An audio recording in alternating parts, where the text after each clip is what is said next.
kind soul. I was born. The first people I remember seeing were the old man, the old lady, and their daughter, Heather. After they'd said hello, the old man powered me down so he could install some software. I could tell they were nice people. The old man didn't give me a silly voice or stupid personality. And the old lady didn't dress me like a clown. Although for some reason, Heather really didn't like me. Once I'd had time to get used to walking, the old man asked me to dash from one end of the room to the other.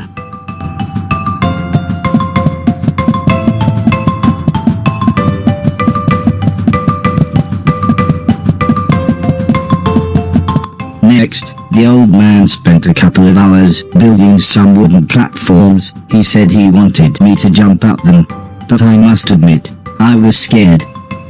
It wasn't until I saw Heather and her mother happily climbing up them that I decided it might be okay.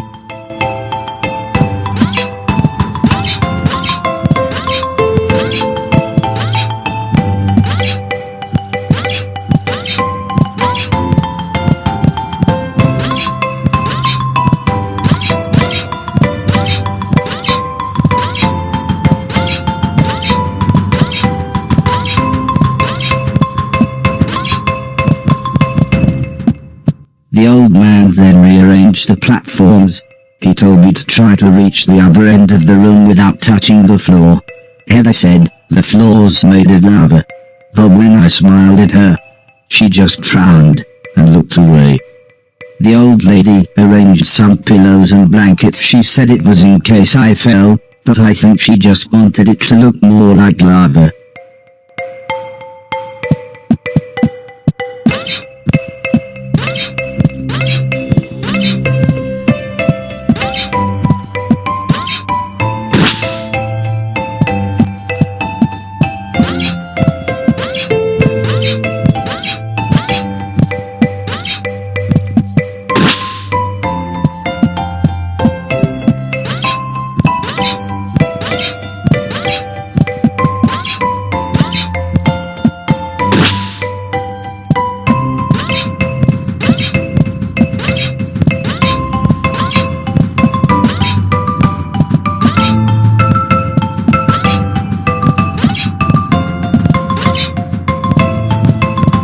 When I reached the other side, the old man just smiled and said, "That'll do, for now."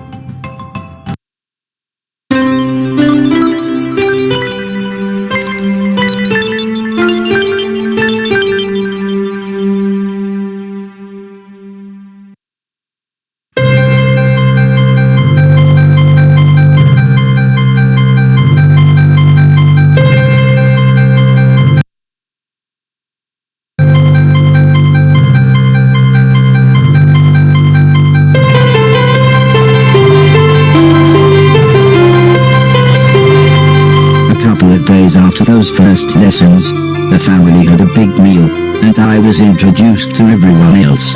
The professor was the old man's brother. He was very quiet, and always seemed to just kind of stare at me. He had lived with the old man for 5 years. The house was so huge they barely saw each other. He preferred instead to stay in his room, leaving everything up to his butler, Mr. Deck, as he insisted everyone call him, although the professor always called him Anton. For a while, he called me the yellow bastard, but the old man made him stop, as he thought it sounded racist. Mr. Silton was the old man's driver.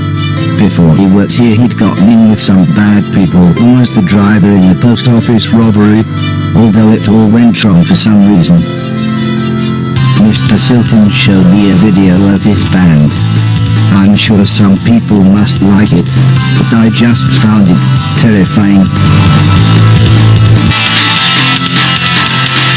Then there was Alice. She was the cook. She was a nice old lady. When she was younger, she had been a TV chef. Then, years later, she had a small part in Coronation Street. Mr. Silton said, before she worked for the old man, Alice was quite a hoarder. She kept old newspapers and bicycles. and something about a pool in a shoebox. The next morning, the old man gathered everyone together to show them what I was capable of. "What else does he do?" asked Mr. Silton. The old man smiled. "He can help around the house." "Could he help me with my newspaper collecting?" asked Alice. "I'm not sure that's a good idea," said the old lady, "but he can do all sorts of jobs." "Yeah," said Mr. Silton, "shove a stick up his arse and he can do Deck's job." Now, said the old man, "we have company," pointing to some important-looking people.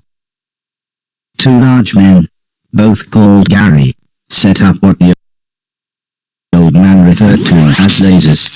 He said again, I should try to get from one end of the room to the other, but I shouldn't be worried, as I had a special chip which meant no matter how damaged I was, I couldn't die. He said it was like infinite lives in a video game. But when he realized I didn't understand, he said he would explain another time.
Everybody clapped, except the important-looking men.